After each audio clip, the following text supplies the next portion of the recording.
Hello, everyone. Thank you for joining us today. My name is Marcia Butler. I'm the webinar director here at Advice Chaser, and we want to welcome you and thank you for coming. Before we introduce our guest and get started, I need to do a bit of legal housekeeping. Advice Chaser, the host of this webinar, is not a registered investment advisor. We cannot and do not give financial advice. Today's presentation is for educational purposes only and cannot be considered advice for any person's individual situation.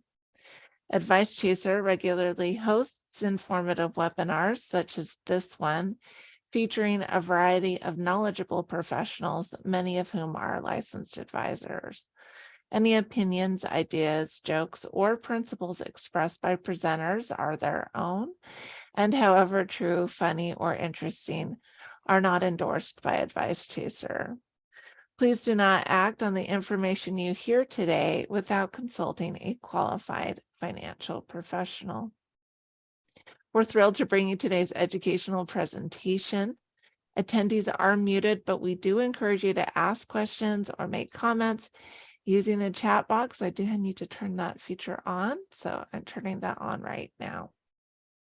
The presenter will answer those queries during or after the presentation today as appropriate. We do have a question and answer portion of the webinar at the end of the presentation.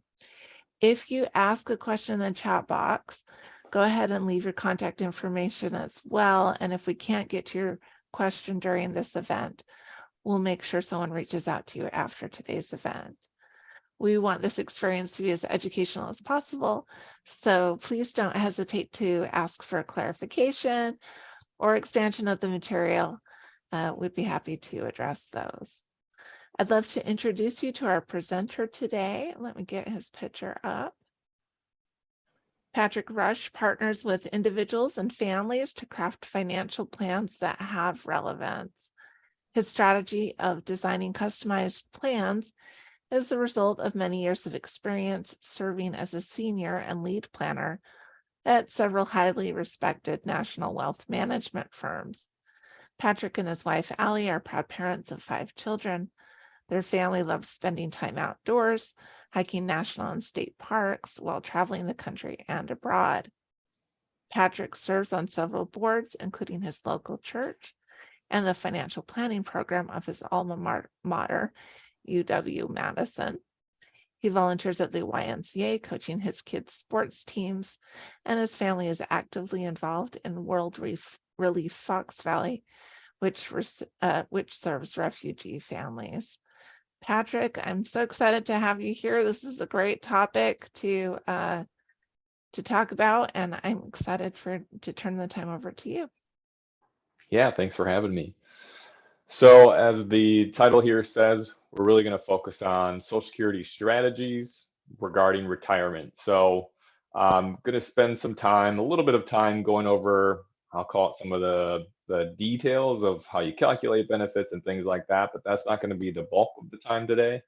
Most of what we're going to go through is trying to be relevant information about how do you choose when you should start benefits, how spousal benefits play in, if there's deceased spouses at play, timing of benefits, and then any kind of reform things. So yeah, that's how we're going to walk through it. Like Marchette said, if you have questions along the way, please ask them. If they're relevant to that topic or situation, happy to answer them as we walk through it. So we're going to start with calculating benefits here. Like I said, not going to spend a lot of time on this. If we want to go to the next slide here. Yeah, so the Social Security Administration calculates your benefits for you. As you look at these slides, at the very bottom where it says, what's the point? That's kind of like the idea of, if you want to tune me out for everything else other than what's the point of this slide, what are we trying to get out of this? It's always at the bottom for you. So the biggest thing I want you to get out of this is benefits are calculated for you. They use your highest 35 years of earnings. They don't have to be consecutive. So if you worked for 5 years, you didn't work for 5 years, and then you worked for 30 years, that would obviously be a pretty substantial timeline of working, but they're going to use your highest 35 years of earnings. So I've heard that as a misconception. It's got to be consecutive. It does not. The other thing to understand is that those earnings are indexed for inflation. So if you go back 30 years, obviously what you made then is not what you're making now. It doesn't pay for the same things because of inflation. So they index it for that. So that's all built in. That's nothing you have to do. Biggest thing is highest 35 years. So if you have 34-year earning history and a year of zero and you retire, that year of zero might be a big deal versus one extra year of working. And then finally, what we call the wage base cap, that's the very last bullet point there. Basically, if you make over $160,200 this year, you stop getting taxed for Social Security. So you essentially stop paying into the system. And we're going to talk about this in a minute, why that matters in terms of calculating your benefit. So biggest things are highest 35 years. You don't have to calculate it on your own. They've built in inflation. Nothing is left to chance on this. So that's how you calculate your average monthly earnings. And then your PIA, your primary insurance amount, this is the monthly amount you get. So when you look at your Social Security statement, this is what it shows you're going to get at all the different ages. So if you've seen a new statement, it shows 62 all the way to 70 every year. If you claimed at a certain age, what you get. And that amount is obviously based on your earnings. Now, something to understand is that a lot of people talk about, well, they're going to start means testing Social Security. So if you have more assets or your income is higher or something like that, Social Security calculation changes. That's actually already true. So that's the very last bullet point there, where it says 90% of the first $1,150 per month you make is replacing Social Security, right? So as your income goes up, the Social Security calculation goes down, right? It's meant to replace less of your income as your income goes up. And that's why it's then capped at 160,000. So it's a misconception that it's going to be means tested. It actually already is, right? It's always been this way. The idea being it's going to replace a higher percentage of a lower income worker and it's going to replace less of a percentage of a higher income worker. And it is designed that way on purpose. So once again, not anything you have to do with this, just something to understand about when you think about your income, think about how your Social Security might play into your retirement. This could be an important aspect to know. All right, so that was calculating, like I said, not spending a lot of time on it. Few key things to take away from it. 35 years of earnings history. Everything is indexed for inflation. It's going to replace a higher percentage of your income. As your income goes up, it replaces a lower percentage. So timing of benefits here. So FRA, you're going to see that throughout this presentation. That stands for full retirement age. And depending on what year you were born, your full retirement age ranges from 65 to 67. So once again, kind of another misconception. A lot of people still think 65 is full retirement. For most people retiring nowadays, from basically 2022 on, your full retirement age is 67 in terms of calculating benefits. Not to be mistaken with your Medicare. Your Medicare can still start at 65, right? So don't get that confused. You can be on Medicare without taking Social Security. Social Security was the only thing that upped this a few years back. So keep that in mind. So you can start, or your full retirement ranges from 65 to 67. You can start benefits as early as 62, but there's a reduction for claiming those benefits. I'm going to go over the details or kind of the math behind that on the next slide. And then there's an increase in your benefits if you wait past your full retirement age. Once again, I'm going to go over the details or the math behind that, along with some examples. So biggest thing to take away from this is right on your Social Security statement, it tells you, hey, here's your full retirement age.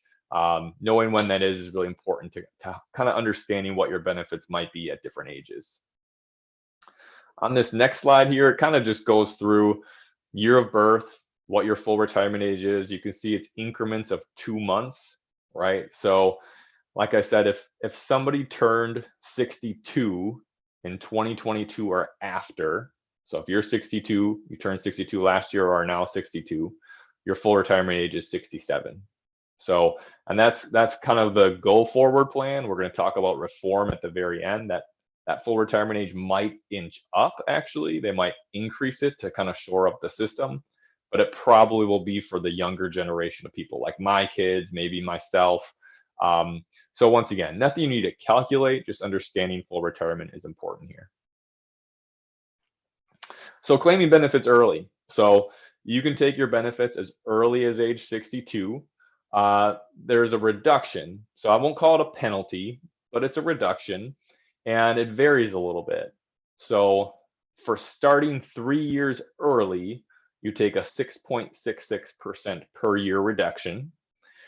Beyond 3 years early, you take a 5% reduction.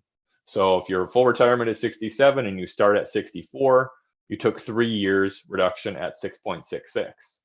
If your full retirement is 67 and you started at 62, those first 2 years of delaying and or taking early cost you 5% per year. Now, the very last bullet point here is an important one. Everything is pro rata by the month, right? So even if you delay your benefits, or you were going to take it at 62 and you decided to take it at 62 in 3 months, you still get a benefit from that by avoiding the reduction, right? So it's not an all or nothing. You don't have to take it exactly at 62, 63, 64, and so on. Every month has benefits to you. So big takeaway here is you can start benefits early as 62. There is a reduction for doing that versus your full retirement benefit. So here's a good example. So as we go through these next few slides, you're going to see examples like this. I think this is the best way to understand what this means, not only from a percentage standpoint, but from a dollar standpoint. That can often be more impactful. So in this example, if somebody's full retirement age is 66, but they begin benefits at 62, that's obviously 4 years early, they would take a 25% reduction. So you can kind of see that math down there, how you get to 25%. So if their benefit was going to be $2,000 a month at their full retirement of 66, and they start at 62, they're going to get $1,500 a month, right? So you can kind of see that direct offset of what that means. And then delaying benefits. So you can delay all the way to 70. There is no benefit to waiting past age 70. Social Security also doesn't force you to start at 70, right? So you still have to go in and say, yeah, I want to turn my benefit on if you're waiting to 70, but there's no benefit to waiting past that. So what you get for delaying is you get an 8% per year credit. Now, important thing to understand is it's a simple 8% credit, not compounding, right? So the 8% per year they tack on is based on your full retirement 67 number. It doesn't continue to compound those years. So if you waited 4 years, you get a 32% increase. Now, I point these things out, and I used to make a little bit more emphasis on this because of the way Social Security statements looked when you got them. Many of you, if you've seen a Social Security statement from 5 years ago, even 2 years ago, you may have noticed it looks different than it does today if you go get one. They actually totally revamped what the Social Security statement looks like. They used to just tell you at 62, your full retirement, and at 70, what are you going to get at those ages? Now they actually tell you every single age from 62 to 70. It's much clearer. It's much simpler. You understand it better. So you don't, once again, you don't have to do any of this math. Just understand what it means. The reductions or the delays, I'm going to talk more about how you view that in context of your entire picture from investments and other things like that. So on this delay topic, if we go to our example here, someone who full retirement at 66 again, but they wait to 68, right? So they delayed 2 years, they get a 16% increase. So you see that simple 8% benefit there. So if they were going to get $2,000 a month at 66 and they waited till 68, now their new benefit is $2,320 per month.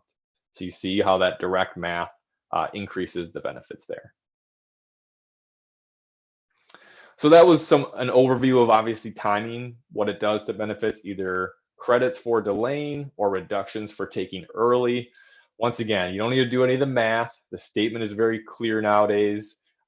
So when we think about that, as we talk about the timing of things, keep those things in mind, those delays in credits, because as you add a spouse into the picture and their benefits or their spousal benefits, that math changes a little bit. So keep those things in mind. So as we talk about spousal benefits here, let's go through some of the basics. So the biggest thing to understand about spousal benefits is the spouse of a worker. So when I say worker, I'm meaning the higher earner of the two spouses, right? You could have two spouses that had careers and worked their entire lives. You could have a situation where one spouse worked and one spouse stayed home and didn't have an earnings history as long or at all. So the worker, when I'm referring to that, that's the higher of the two earners, right? So the spouse of a worker is entitled to a 50% spousal benefit based on the spouse's full retirement age, right? So in order to get that 50% benefit, and we're going to go through a lot of examples of this, but in order to get that 50% benefit, the spouse needs to be both entitled and eligible, right? So there's kind of two tests you need to pass in order to get this 50% benefit, right? So if you look down here in the green where you see it says entitled and then married and divorced, obviously the kind of the dual situations. So if you have a married couple and the spouse wants to claim benefits on the primary worker's account, you need to meet these 3 bullet points. The worker has to have filed their own benefit. All right. So you can't take a spousal benefit if the primary earner hasn't claimed their own benefit yet. That's a key thing. It used to not be that way. In 2015, they changed the rules. So the worker, the primary earner, has to have started their own benefit in order to get a spousal benefit. You have to be married at least 1 year and still currently married when you claim benefits, right? Divorced couples, the worker must be at least 62. You have to have been married at least 10 years, and you must be currently unmarried to claim a spousal benefit on an ex-spouse, right? So you can see some of these things can get a little convoluted, but it's pretty clear here are the rules. So if you meet that test, I'll call it the entitled test, then you have to determine, are you eligible for benefits? If you're eligible, you're between ages of 62 and 62 and 70. You get the full benefit at full retirement age, your own full retirement age. You can start as early as 62, and there's a reduction, which we'll talk about the math of that. Then the last bullet point here, there is no delayed credits past full retirement age for a spousal benefit. All right. I have an example of this that we'll talk through. So big takeaway here, got to meet both tests, entitled and eligible. You can get 50% of a worker's amount as a spouse. All right, so dual benefit eligibility. So if the spouse is eligible for both a spousal benefit and your own individual benefit, which everybody is, they kind of look at these two things, you receive the higher of the two. So you don't get both. You don't get your own benefit and a 50% spousal. The Social Security Administration will look at your own earnings record, compare it to a 50%, whatever the higher two is, that's what you get. Now, if you apply for benefits, there's something called deemed application. So it says, if you apply for any kind of benefit, whether it's your own or a spousal, you are deemed to have applied for both, right? So you can't just say, well, I want to get my spousal benefit first. I want to let my own keep growing. You can't do that anymore. Once again, you used to be able to do those things until they had some reform in 2015, and now they have this deemed application, right? So you get the higher of the two benefits, you don't get both. That's the big thing. All right, so let's look at an example. So Bob and Betty, they're married. Betty's full retirement is 66, and she's going to get $2,000 a month. All right. Bob's full retirement is also 66, and he's going to get $700 a month. So Betty's going to get 2,000. Bob's going to get 700 on his own record. If Bob files for benefits at his full retirement age 66, instead of getting his own benefit, which is supposed to be 700, he's going to get half of Betty's, right? Half of 2,000 is 1,000. You can see that there. So he's going to get the 1,000 a month, right? once again, you can see at the bottom, it doesn't mean he can delay his own then and then claim his own later in the future because he's deemed to have filed for both. Now, something I want to point out here, and this is an example of you get one, not both, but something I want to point out here that it's not really confusing. The math can make sense. When you go to do this, if you apply for benefits, you're going to receive benefits. The way the letter they send you or the Social Security kind of form that you get, it's actually going to say, in this case, if we look at this as an example, Bob's going to get 700 plus 300 of a spousal. That's what it's going to say. 700 of his own benefit plus 300 of a spousal benefit to get to 1,000, which is half 50%, right? So it kind of lists out two benefit amounts, which can be a little confusing. But you'll always see that the math adds up to be 50%. All right. So this is dual eligibility when both spouses are going to claim at their true full retirement age. All right, so you can claim spousal benefits earlier than your full retirement age, but you obviously have to be at least 62.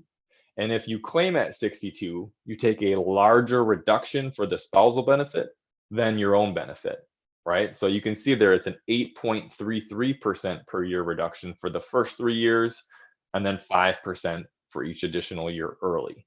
So it's actually it's more of a penalty to start spousal benefits early than it is to start somebody's own benefit early. So kind of looking at that math, it's important to understand that. So let's look at an example here. So in this example, if somebody's going to start their benefit, so someone is full retirement of 66, they can begin their spousal benefit at 62, but they're starting 4 years early. You can see there they take a 30% reduction. Versus if somebody had their own benefit, they started 4 years early, they're taking a 25% reduction. So you can see how they're penalizing you more for taking a spousal benefit earlier. Now, in a true example, so Tom and Nina, they're married. Tom's full retirement is 66. He's going to get $2,000 a month. If he starts his benefit at age 62, this means his wife is now both entitled and she's eligible. So she's going to start her spousal benefit at 62. So he started at full retirement. She started at 62. The math, this is really important. The math is always based on the primary worker's full retirement age number, right? So she's starting at 62. She should have gotten $1,000 a month if she waited all the way till her full retirement age, because that's half of his.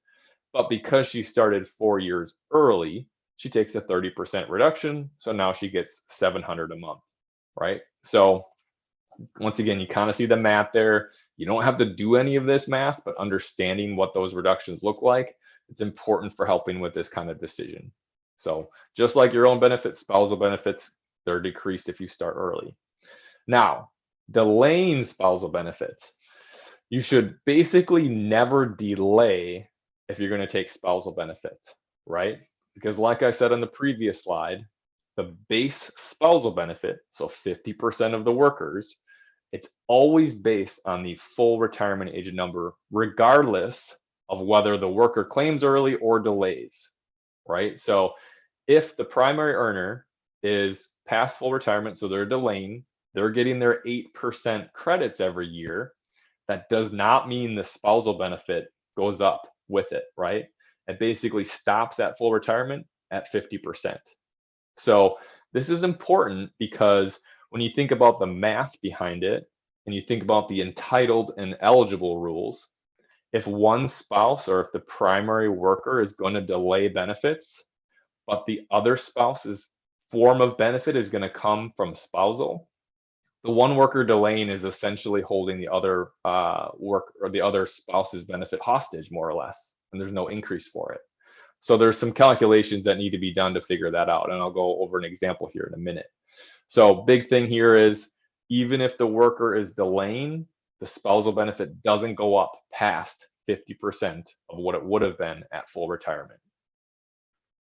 All right, So we're let's look getting at, some go ahead. questions in here. So why don't you finish this example and I will we'll do a couple questions and we'll move on. Okay. Absolutely. So the example here, Janet and Ben, they're married.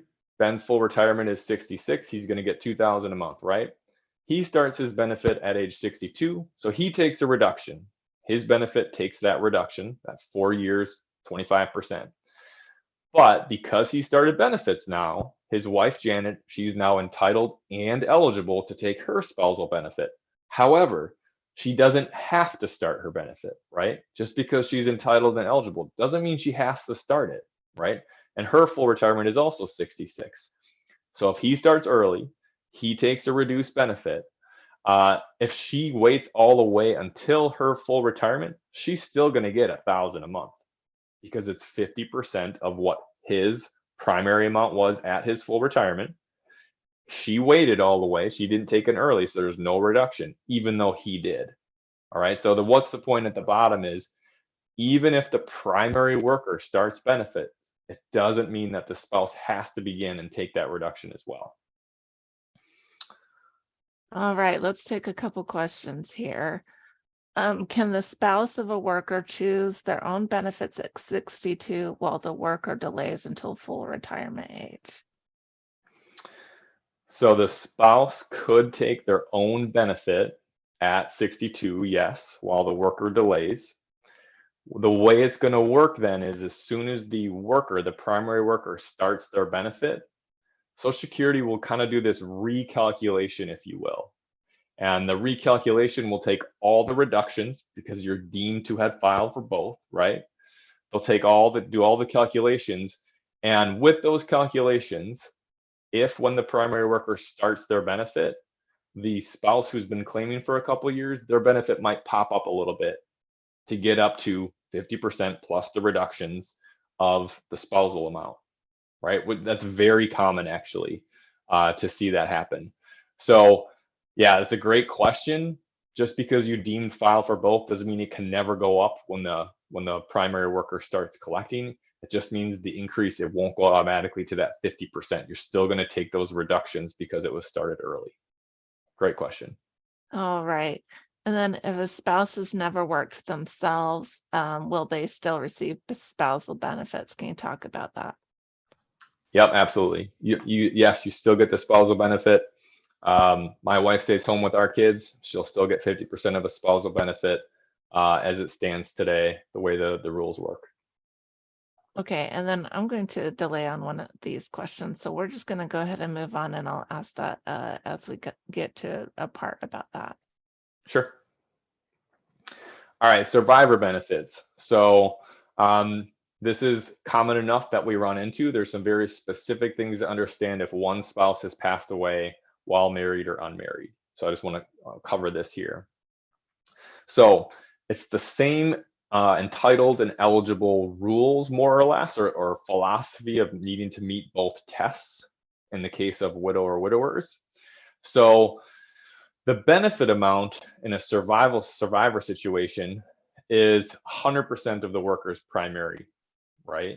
So for the entitled section, you can see once again, married or divorced.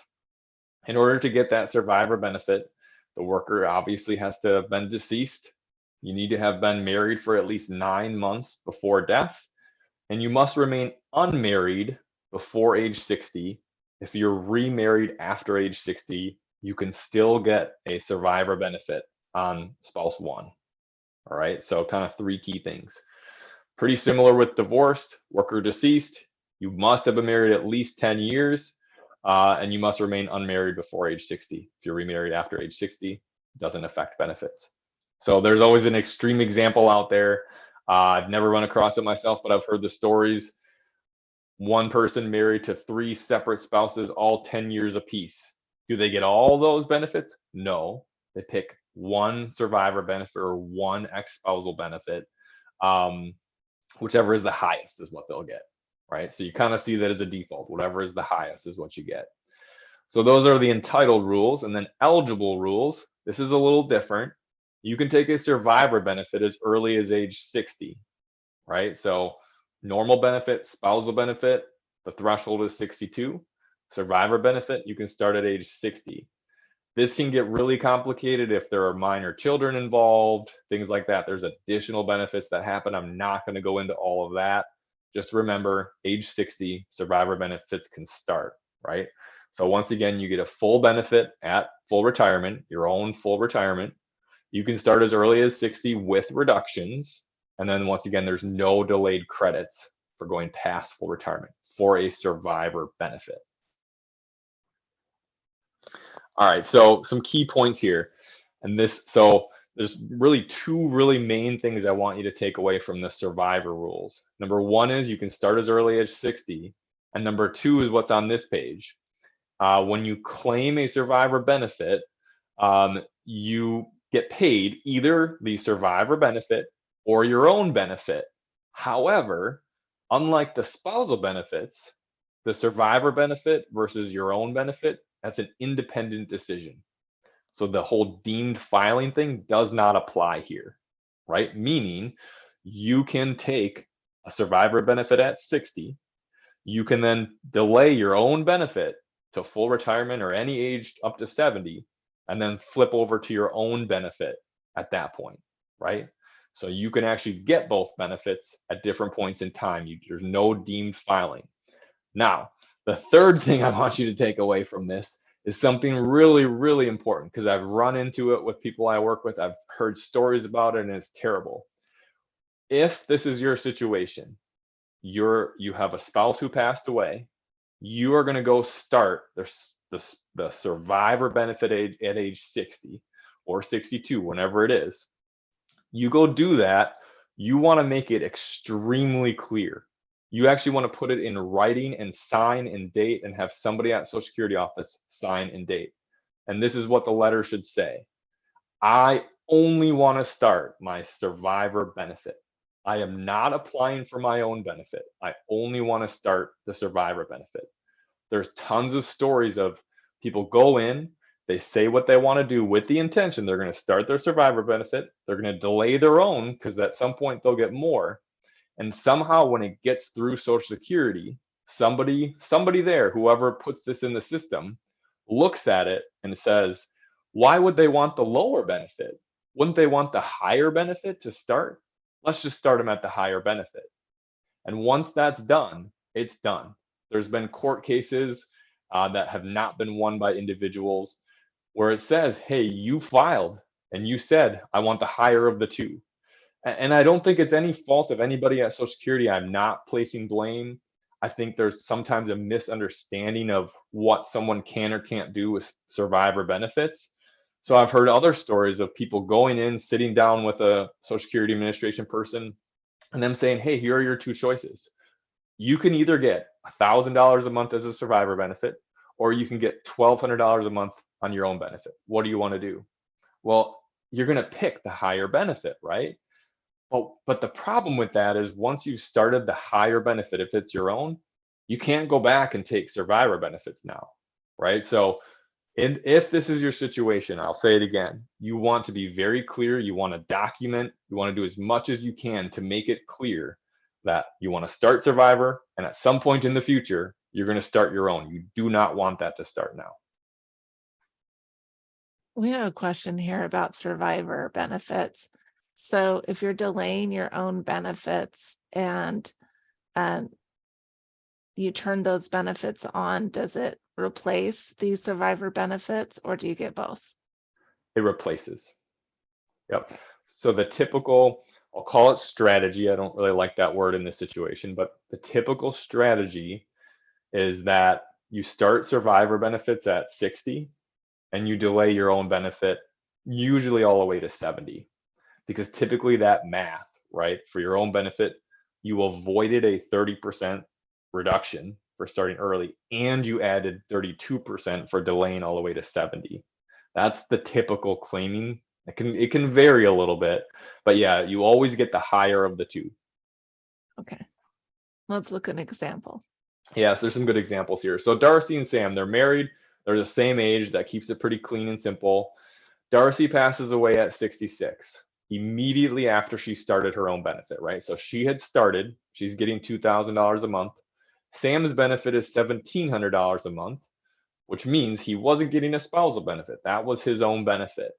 However, Darcy's passing now means he will collect $2,000 a month. So the higher of the two, right? This has nothing to do with spousal. They're both had their own benefits. So one spouse passes away, the lower benefit goes away, the higher benefit continues. That's this example.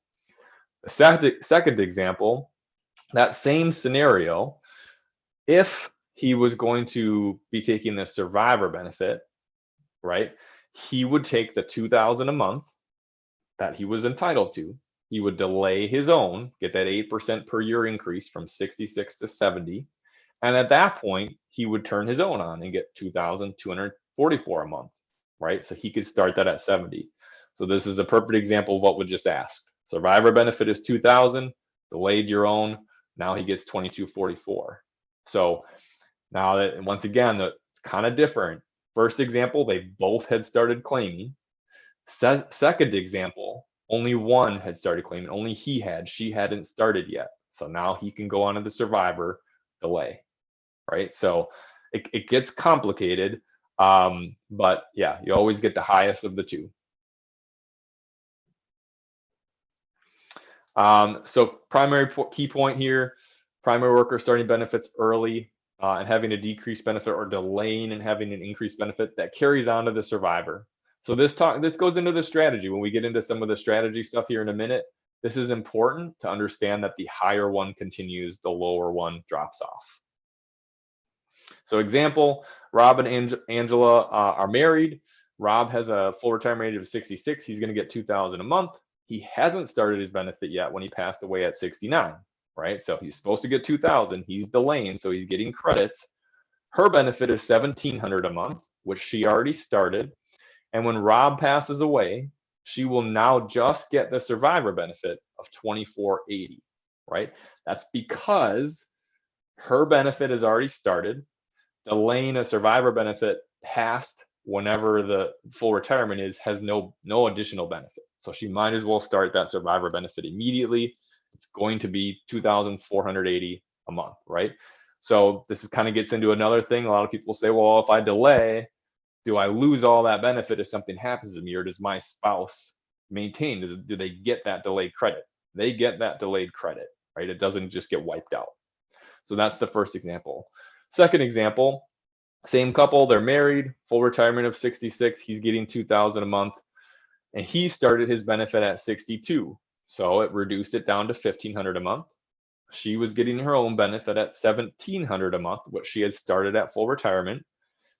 He passes away. She still keeps getting her own $1,700 a month because it's the higher of the two, right? So totally different situation. They're both claiming now hers is higher, hers continues on. All right, so some examples of the survival rules. Once again, they get a little complicated and things like that, but some key things there because it's common enough that we want to be aware of it. So some timing things. So key points here, timing. When do you take your benefits? One thing I never want to forget is the first bullet point. Cash flow needs are primary, right? We can sit here all day and do the math and say delay, wait to 70, wait till full retirement. Hey, if somebody is telling you your plan looks good, you're on a good track, start your Social Security early, it works, and you need that cash flow, that's what you're going to do, right? So don't ever forget that cash flow needs are primary.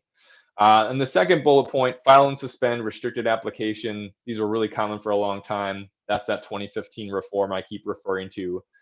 That's all been eliminated. Although this seems complex as we go through it, it used to be even more complex. So it's been greatly eliminated or reduced because of that reform. And then finally, the other thing you want to understand when you think about timing as couples, it's your break-even ages, not just individually, but as a couple, right? So if you understand the rule that, hey, if I'm delaying and I pass, my spouse gets that increase too, that's pretty important. So understanding those break-even ages, at what age do you make up for having delayed your benefit or have taken your benefit early? That's important. So we're going to talk about some of those things here in a second. All right, so when both people should delay, right? So I'm gonna kind of go through three scenarios: both delay, both take early, or one, or you kind of offset, one later, one earlier. So when both should delay, very rarely, very rarely. I might have one case over my last 15 years where I tell people they should both delay. It should never be done where there's an age gap, a significant age gap between the couple, because the break-even points just keep getting longer and longer and longer. All right. So, and when I say age gap, I'm talking like anything longer than 3 to 4 years. That's what I mean by age gap. It should really only be considered in situations where both spouses have extremely good health, they both have significant family longevity, and actually both are going to work all the way until the delayed age. So maybe they're both going to work to 68 or 69 or 70. Those three things are pretty rare that all need to align to say, hey, you both wait. And it kind of goes into that math that we talked about earlier of understanding what happens if one spouse passes, what happens with credits and things like that. So very rarely advised, but if you look at this and say, hey, that actually is my situation, there's really, you probably want to consider both spouses delaying. All right, only one person should delay. Now I want to make it clear, when I say delay, I don't mean one spouse waits all the way to 70. I don't even necessarily mean one spouse waits all the way to full retirement. What I typically mean is one spouse waits longer than 62 and one spouse starts at 62, right? So the delay word can be a little confusing when we just talked about, well, that's after full retirement. I'm really just meaning you're not taking benefits at the exact same age or time. So if one is going to wait to take benefits, it should always be the higher earner, right? The higher earner, you want to maximize that benefit because you receive the credits if you've delayed, or you avoid the reduction for starting before full retirement. You want that highest benefit to be as high as you can possibly make it, because if one of you passes, that's what's going to continue on. The other one's going to drop off anyway. The second bullet point here is it actually doesn't matter which spouse is in better health because of that continuation of benefits for a survivor. So I've seen a lot of situations where actually the higher earner isn't in good health, doesn't have as good a family longevity, and people make the decision, I'm going to start right away at 62 because those two things are playing against me. And then I say, well, what about your spouse? Oh yeah, their family lives a long time. They're in fantastic health. Well, the choice to start early at 62 now affected the spouse too. So as long as one spouse has good family longevity and is in pretty good health, that can still be a situation where a delay makes sense for the higher earner. All right. So the final bullet point, if one spouse is going to delay all the way to 70, that's the game plan. There is little to no value for the other spouse, if they're eligible for their own benefit, to wait. They should begin immediately at 62. Unless there's other circumstances, they're working, you're working, something like that. But if one's going to work one's going to delay all the way to 70, you should actually start the other spouse's benefit right away at 62, right? Because what you've done now is you've waited as long as you can for one benefit and made it as high as possible. That's the one that's going to continue on for both spouses no matter what. The 62 benefit, you've collected as long as possible, even though you made it less, knowing that that could drop off. So mathematically speaking, if you live to your average life expectancy, you will actually end up with more dollars earned from Social Security by doing this versus one waiting to 70, one waiting to 65 or 67. I do the math every day. I rerun it all the time to make sure that's still the case, and it is the case, and it can be significant sometimes. And then finally, on the right-hand side there, couples with similar benefits. This is pretty common. Both have a good earnings history. You can actually create the same effect, meaning one of you can delay, one of you can start early, and now you have two unequal benefits. You've done that on purpose, right? You've created two very different benefits. And the importance of that is a lot of times people will say, hey, I'm going to wait all the way to 65, 66, 67. We're both going to wait. We're both going to collect then. Well, what happens when one of you passes? You just lost half of your fixed income, right? Because they're equal benefits. The higher one will continue versus if you split it, one take later, one delay. Now you've intentionally created unequal benefits and the survivor will get the higher, right? So that last bullet point there, I referenced this, that if you're going to take a spousal benefit and you know your spouse is going to always get a spousal benefit, they won't get their own. The worker delaying is just holding that spousal benefit hostage.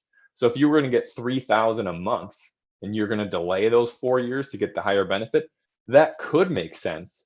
But what it also meant is you missed out on $1,500 a month, so 50% of the spousal, for those same 4 years. So the math might not be that you should wait, actually. It kind of depends on the situation. All right, and when both should start early. Really, both start early. You're in poor health. Don't expect to reach normal life expectancy, bad family longevity. And just my note here, remember, if one person is good health and one's not, the higher benefit should still be weighted on, if possible, versus both claiming early. So real quick on that one, but you kind of see the idea how one waiting, one taking early, that's the pretty typical strategy we outline. All right, in this chart here, I'm going to only point out a few things. So this is an example of if you have two equal benefits. So you can see that second column there where it says at FRA. You can see both people are going to get about $31,000 at 66. And you can see that their total lifetime benefit also in the second column, second to last row.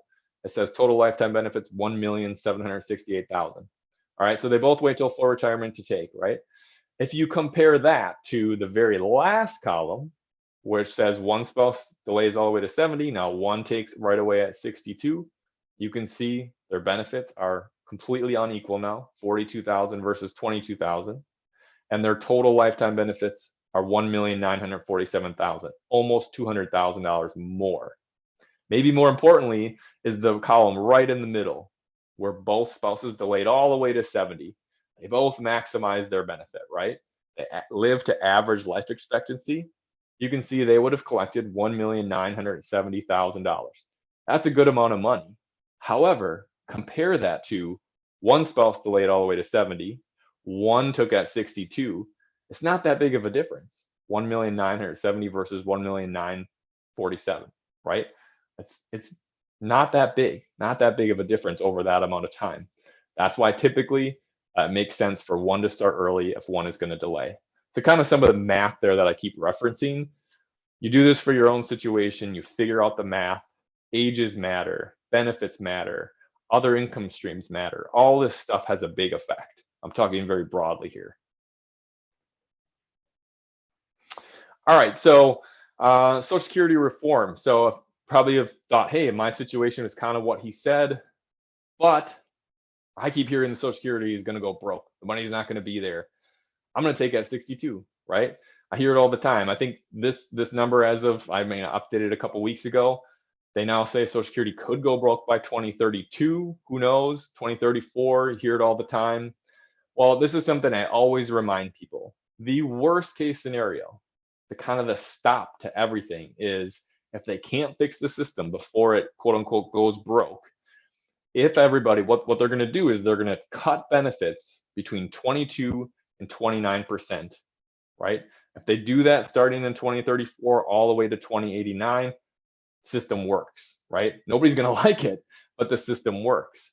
So, and that means everybody. That's my 95-year-old grandfather who's collecting benefits. That's my 5-year-old son who's not. We all take between a 22 and a 29% haircut, system solvent for another 70 or 75 years, right? So that's kind of like the worst case scenario. The good news is there's actually better options to fix it before then. So you can actually do this on your own. If you go to a website called Responsible Federal Budget, you can kind of play with the numbers and stuff like that. But you can see on the right-hand side what percentage of the shortfall is eliminated by taking these different actions here on this chart, right? I want to point out the very last one, payroll tax increase, right? So right now, employees pay half of that 12.4%, so 6.2. Employers pay the other half, 6.2. If they phased in a 2.8% increase over the next 20 years, so we each pay 1.4% more and we phase that in, that fixes 85% of the problem, right? You do that in combination with one of these other things, and you can see that it probably isn't as dire as it might seem or as you might read in some articles and stuff like that. A lot of different things that can be done here. None of them are great, but they're pretty much all better than, hey, we all take a 25% haircut. On this next page here, you can kind of see some combination of these things, right? Boost retirement to 68, up that wage cap to 204, increase payroll taxes, only half of what I just said. So each side, employer, employee, pays 0.6% more phased in over a 20-year period. system is solvent for another 75 years. What's my point of all this? None of it is political in nature. It is all to say, taking your benefits as early as possible because you think the system is going to run dry, it's, in my opinion, not the most effective strategy. All these other things, your ages, your benefits, spousal benefits, other sources of income, investments, that all should play a much bigger picture than, hey, I don't think there's going to be money there. All right, finally, final thought here. This really gets into kind of the big picture. So delaying Social Security, meaning, once again, not all the way to 70. Basically, it means don't take right away at 62, right? Maybe at 63 to 67 or beyond.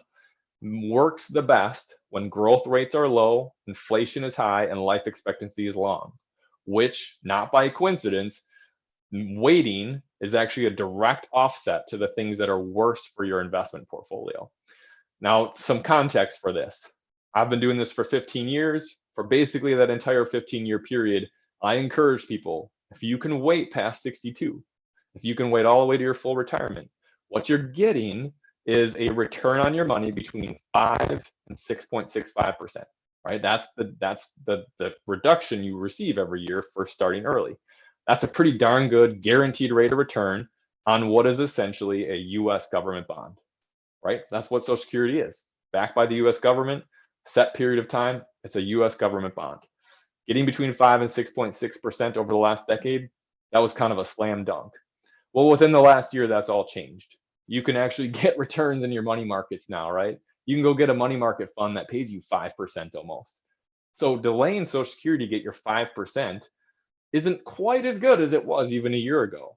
So even if you have a Social Security strategy that was devised 2-3 years ago, it might have changed. It might actually lean towards, hey, take benefits, don't delay, don't delay anymore. So it kind of needs to be continually revised or looked at. And then the final thought here on the very last, what's the point? Don't make this decision in isolation, right? Don't automatically delay or automatically start early. Look at the total picture, understand what the total picture is in the context of everything else, then make the decisions from there. All right, I think we have time for a few questions before we need to end.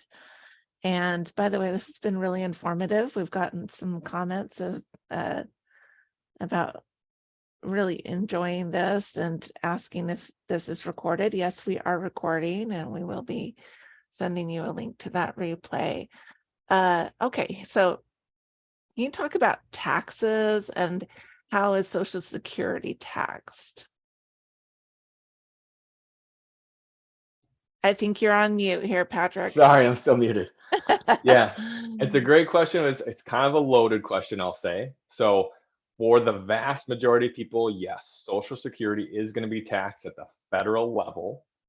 There's a lot of states that don't tax Social Security, so you kind of have to look at both layers. But Social Security can be 0% taxed, half of it can get taxed, or 85% of it can get taxed. And it's a sliding scale. As your income goes up, more of your Social Security gets taxed, up to 85% of it. Now, it's not an 85% tax. It is 85% of the amount you're getting would get taxed at your income level.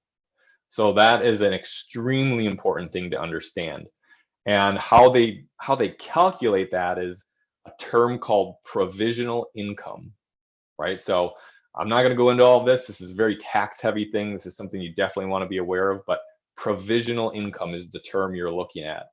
And what they do is they add up half of your Social Security, all your other income sources, including tax exempt interest.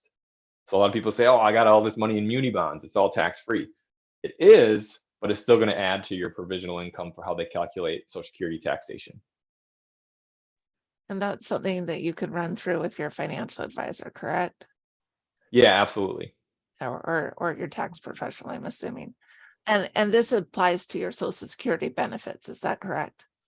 Right, while you're collecting. So while you're getting benefits, okay, they are still taxed at the federal level in the vast majority of cases. Okay, here's a question that we may have already covered, but I want to make sure we ask this. Do you believe the financial stability or lack of Social Security could impact when you choose to take benefits? In other words, would it be best to possibly reduce risk by taking benefits at 66.5 years versus 70? Can you talk about that question? That's a good question. It's very specific, but maybe you could talk Yep. about generalities. Yeah, I think it's in the context of that reform conversation. And here's how I look at it. It's all relative, right? So if you take at 62 or 66 and a half or 70, and kind of I'll call it the poison pill solution, which is we all take a 25% haircut. If that's enacted, it's all relative. You'll take a 25% haircut if you had started at 62, at 67, or at 70. So, that 25% maybe could be offset by having delayed, but then you collected less years. So if I knew the answer, I'd tell you, right? If I knew exactly what was going to happen, I think they're going to fix it. I think it can be fixed. It'll be last minute, as a lot of things are. Um, I personally, the way I look at this is I'll run a situation and say, what if that happens? What if we take a 25% haircut? How does that affect your overall situation versus kind of waiting or taking early? So you have to look at it kind of in those contextual things, but to me, it's all relative. All right. And how can you find out how much Social Security you will get? That's another great question. So you actually used to get mailed a statement every year, as a lot of you probably know. You actually don't get mailed a statement anymore until you turn 60. And then from 60 until your full retirement age, they will mail you a paper statement every single year that tells you your benefit. However, there's a huge, huge caveat to this. A lot of people have been probably sent a link, or you can go on the Social Security website to sign up for an account, and you can literally sign in at any time and see your benefits. You can get a statement, see your benefits, check your earnings record. So I would always encourage people every year after you file your taxes, go on. This time of year is a great time. Sign on, make sure that they have your earnings right on your Social Security record. Page 2 shows you every year of earnings you've ever had and how they recorded it. Make sure those are accurate, because that's how they're basing your benefit. So those things are key. However, if you sign up online, you will never get a paper statement again, no matter your age. Like, I signed up when I was 28 years old. I'll never get a paper statement again, right? So I encourage you to sign up online to get statements or review it every year. Just know you won't get anything mailed to you then. All right. And one last question to finish up our presentation today. So if you file for Social Security, how long does it take to process that and actually get your benefit? Yep, it's usually pretty quick. So I always encourage people, if you know you're going to start your benefit, always go to the Social Security or start that process about 3 months out, right? So if you want to start in September, you should be starting that process now. A really good thing to know, and the processing of it is actually pretty quick. If you have a little bit more complicated situation, survivor benefits, ex-spouse benefits, you might want to start a little bit earlier, 4 or 5 months out. The key thing to understand is the first month you're eligible. So let's say you're going to turn 62 in July, this July. You got it all set up. You won't get your first check in July. You will get it the next month. It's always, the first check is always 1 month delayed, more or less, for the previous month. And then it keeps continuing on that cycle. So I've had people counting on that income in July and it doesn't come. Okay, it's going to start in August, right? So keep that in mind too. All right. Well, folks, that's about all the time we have for today's questions. If we didn't get to your question, please leave your contact information in the chat and we will make sure to reach out to you. Let me go ahead and pop up this information again. We want to thank Patrick for being here and for the organizations that have made this webinar possible today. And also, as I said before, look to an email soon for a link to the replay of this event, and you're welcome to share that replay with your friends and family. We'll also be posting it on our website. Here at Advice Chaser, we're all about helping you find a financial advisor who's a great fit for your life and your financial questions. Our matching service is free to you, and every one of our advisor partners has committed to offer a free initial consultation to anyone we introduce them to. Find out more by going to advicechaser.com and clicking on the link to find an advisor. Well, once again, from Advice Chaser, thank you so much for coming. And we will see you at another webinar soon. Goodbye, everyone.